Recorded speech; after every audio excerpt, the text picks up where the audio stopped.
In this video, I'm going to show you how to find the correlation coefficient, which is a measure of the strength and direction of a linear relationship between two variables. So we're going to start by creating a scatter plot.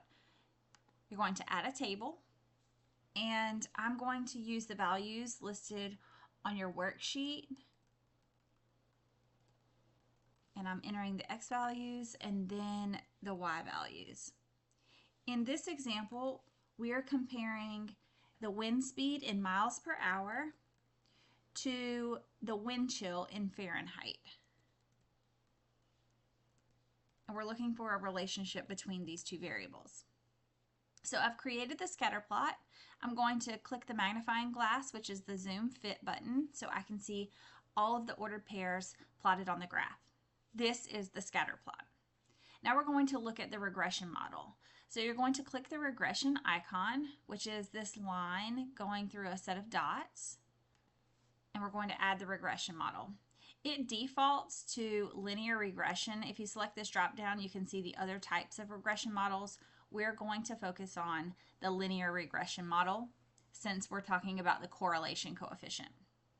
Now look down here into the statistics section, and you can see the value of r, not r squared, just r.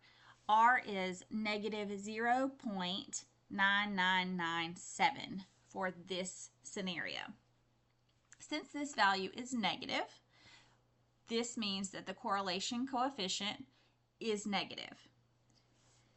That tells us that as the x value increases, so if we look along the x-axis, as the x values increase or get bigger, then the y values tend to decrease or get smaller. And that's why we can see that this slope of this linear model is negative.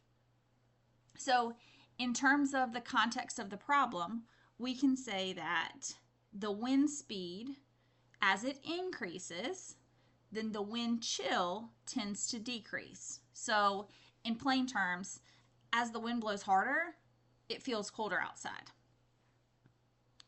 All right, now we have completed how to find the correlation coefficient using Desmos.